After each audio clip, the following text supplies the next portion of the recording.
Coming up on the Whitney Reynolds Show, we're talking about our American heroes. The Respiratory Health Association is a proud supporter of the Whitney Reynolds Show, raising funds and awareness for lung disease research and programs.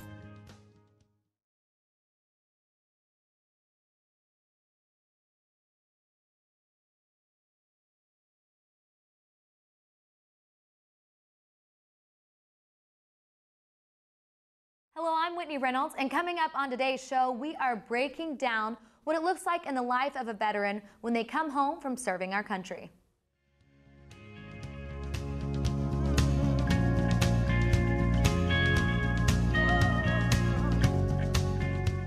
You're watching The Whitney Reynolds Show.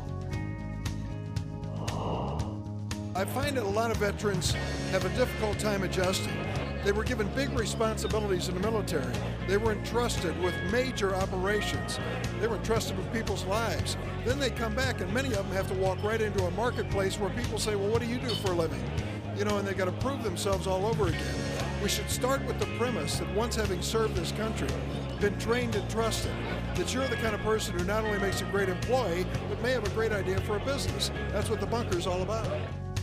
Our first guest is former Navy officer Todd Connor. He is currently an entrepreneur and created a company that helps military veterans adjust back into society. Todd, welcome to the show. Thanks, Whitney. Good to be with you. So tell us about the Bunker Incubator. It's one of a kind. Yeah, it's one of a kind. So it's a veteran-owned business incubator based at 1871, which is here in downtown Chicago, and it's a physical space where we bring in early-stage veteran-owned, technology-aligned businesses where the founders and their business teams can accelerate the growth of their business. So tell us about when you came back from serving. Yeah, so I'm a Navy veteran. I was in the Navy from 2000 to 2004, and I got out of the military, came back to Chicago after having been overseas in the Persian Gulf and spending some time forward deployed there. And for me, it was really just about coming back and getting reintegrated into the civilian society, which most of my friends who are veterans, they also did.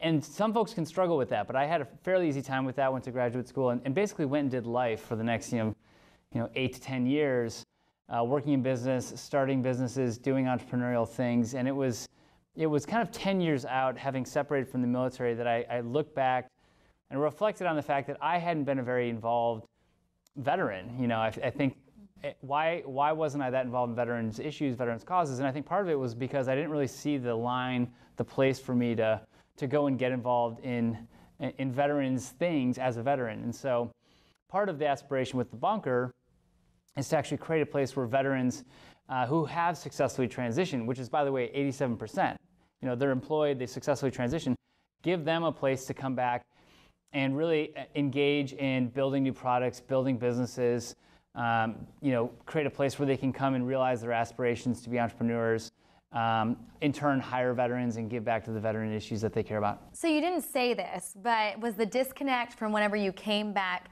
from serving and then going to grad school and starting businesses, that there wasn't anything for young, hip businessmen, veterans? No, I think that's right. So I think a couple things. There's a lot of veteran nonprofits, but most of them speak to the needs of veterans. Okay. And I didn't see a lot in the landscape that was speaking to the aspirations of veterans.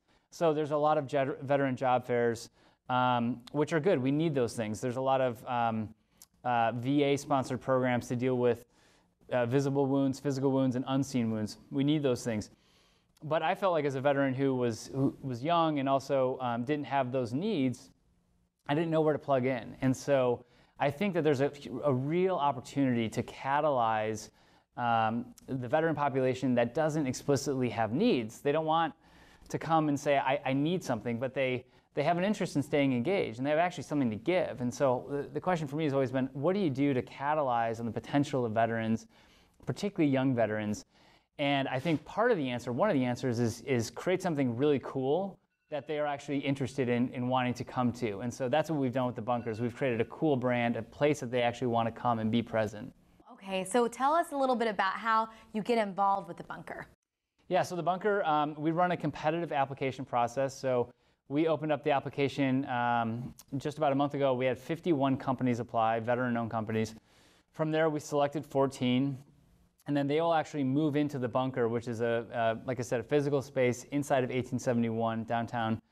And they will spend 6 months with us working in the bunker on growing their businesses. And in their time with us, we do a few things. We pair them with a senior C-suite executive who can actually potentially acquire their business or change the trajectory of their business. We give them mentors. We introduce them to angel investors and venture capitalists. And then we really create a strong kind of pure community around what they're doing. So, being an entrepreneur is hard. I mean, it's grueling work. I am one. It's lonely. And so we think that if we can surround these men and women with a community, the right resources, the right people, we can really accelerate their chances of success. Have you noticed the work ethics from serving just being so strong at the bunker? Yeah, I mean, you can tell a veteran by their work ethic. You can tell by the fact that they come early. The joke is that on a day where there's a happy hour, they're the first one in the office, and then they're the last one at the happy hour. They come early, they stay late, they work hard. They know how to build teams. Leadership is fundamental in startups. I think we can over-index on good ideas, and the reality is so much of a good startup is about the execution and the leadership of the founder. And veterans bring that. I mean, the average age of our founders is about 38 years old. So this is not, the 22-year-old that wants to start the next Facebook. These are people that have grown up. I mean, they have real-world experiences. They've been forward deployed. They've been to places like Fallujah. They've taken on missions in other parts of their lives, and now they have an opportunity to take on a mission in the context of the business world and running a startup. Well, thank you so much for coming on today and giving an outlet for veterans to start a new business. Thanks, Whitney. It's a pleasure. It's now time for our viewer's voice, where we have you, the viewer, weigh in. Today's question is, how do you think our country can improve the transition for our soldiers who are returning home after they've been in military combat? We need more programs to acclimate them back into American society. When you're overseas fighting for the country, you're taken away from the normal day-to-day activities of an American citizen. So you have to have more programs involved with veterans and just your normal day-to-day citizens. Transition, I would say that helping them financially would be a great help, because sometimes in the streets you see people or veterans just homeless, without food, that need help. That we could create programs that would help soldiers either find work or go back to school and get an education to help find jobs. Have more programs around jobs. We've seen many veterans around that don't have a job as soon as they get out here, and they're relying on maybe their GI Bill. But have them have programs with companies to possibly get them a job as they come out the system, and therapy sessions. Like mental health issues in this country is terrible right now. You have mental issues with everybody, but especially we have veterans coming over fighting for the country and coming back here. So have more programs around mental health.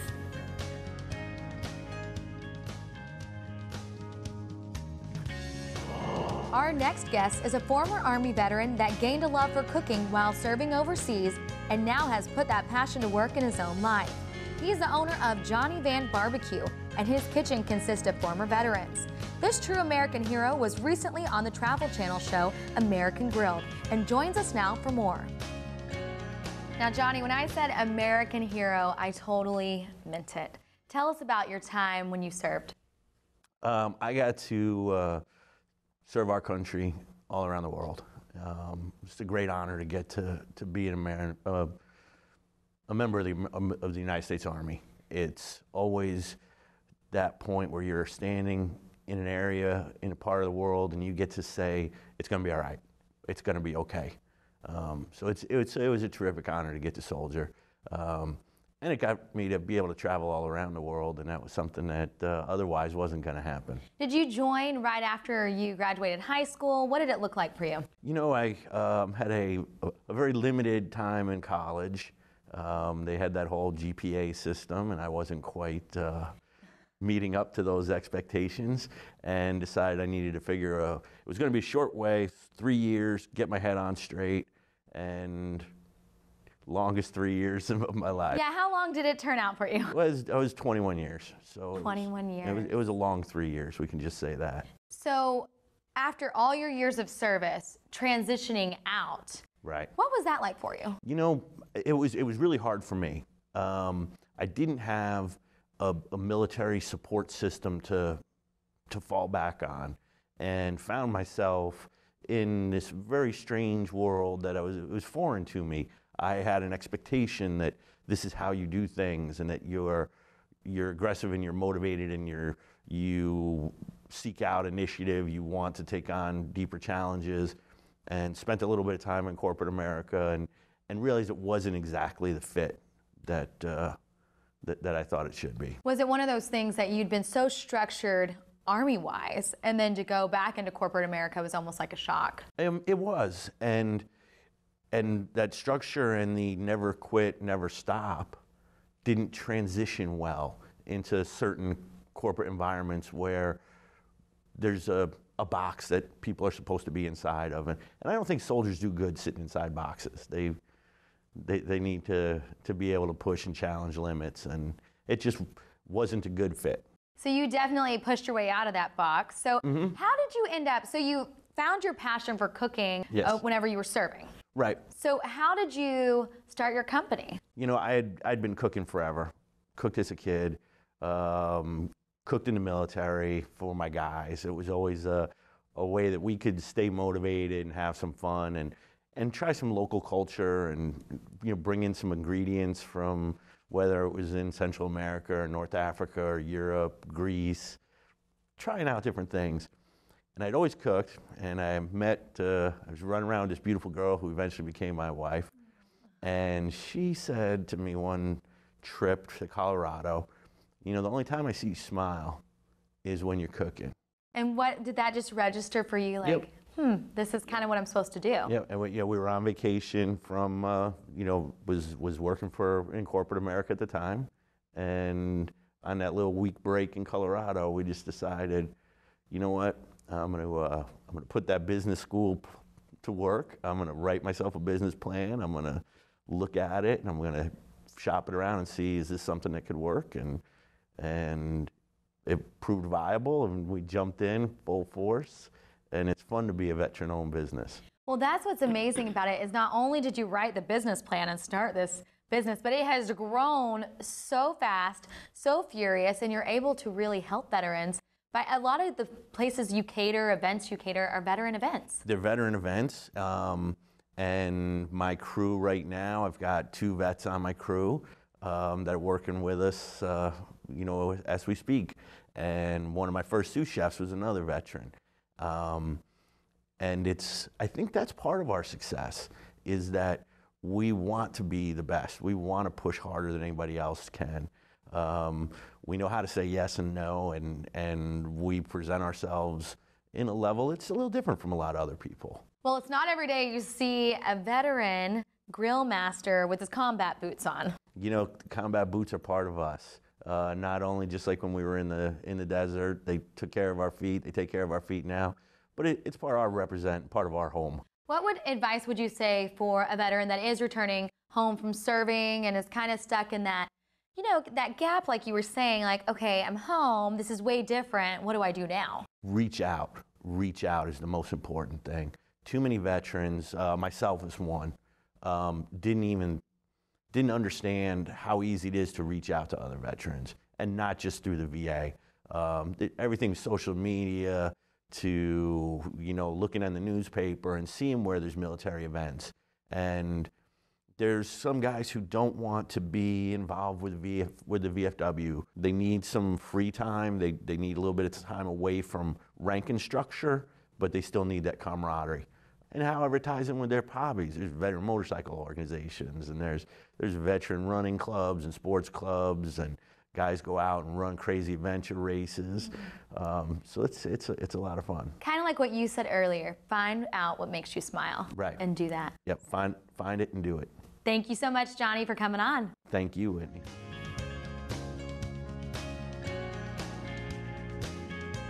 This is Theo Rossi, and I'm a proud ambassador for the Boot Campaign. I can't wait for you guys to learn all about it right now on the Whitney Reynolds Show. It is now time for your social sizzle. I am here with Megan from the Boot Campaign. Welcome. Thank you so much. Good to be here. So you are with the Boot Campaign, and just in case the folks at home don't know what the Boot Campaign is, tell us. We're a national nonprofit that's all about cultivating awareness, promoting patriotism, and providing assistance to our military and their families. It's so important to us to get that conversation going about expressing your gratitude and your patriotism for our country and those brave men and women who serve. And then we want to be there to help our veterans and their family members when they get back. And you do this all by promoting awareness with the boots. It's the key way. It's how we got started. Our signature combat boots. We sell a line of signature combat boots and other apparel, and our big motto is get your boots on. So you see us, advertising that everywhere. We can kind of stick that. And it's encouraging civilians to purchase and wear a pair of our combat boots and show your support because it's a great conversation starter. You guys also have celebrities put on the boots. Yeah, and they have do. a huge reach on social media. Oh my gosh, it's unbelievable. Now we have over 400 celebrities, and I'm talking actors, musicians, politicians, talk show hosts like yourself. Just professional athletes. It's unbelievable. And they have a combined network of about 35 million followers. So they'll go out and they'll tweet something for us or post it on Facebook or Instagram, and their fans then see it, and that awareness of gratitude for those who serve just instantly funnels out there. And we are so appreciative for what they do to help us out. So when people go to the website, you can actually see all the celebrities that have participated. Yeah, we've got this huge gallery, and it's just fun. You look on there and you see like the cast from Sons of Anarchy, or you see Marcus Luttrell, who's a retired Navy SEAL, and you see Aaron Watson, Eli Young Band, Zach Brown, Dolly Parton, Troy Aikman, The Rock. The list goes on and on. It's unbelievable. Even the Chicago Cubs had their photo taken a few years ago. It's just fun to see people from different walks of life. Getting their boots on and saying thank you to those who serve. And the money goes back to our military veterans. It does. Oh gosh, we have so much fun at the Boot Campaign. We're just all about, giving those hugs and smiling and getting out there and doing anything we can just to say thank you. We have, it feels now like roughly a dozen different assistance or honor and gratitude programs that we, get out there and hands-on help our veterans when they come home. It could be helping them, connect the dots to find a job, to receive PTSD counseling, to help military brats who maybe had, lost a parent in action or had one that was severely injured. We have a great housing program, and we have this excellent program called Military Recovery Fund that's all about emergency grants to families. So, well, great. We're going to leave you guys with my picture. I actually put on some boots and did it myself. And you look awesome. And it's unbelievable because here you are in your boots, and we have other newsmakers such as yourself. We've got the gals at the Today Show who've laced up a pair of boots, and I just love it. Perfect. Well, thank you so much, Megan, for coming on. Yeah, thanks for having me.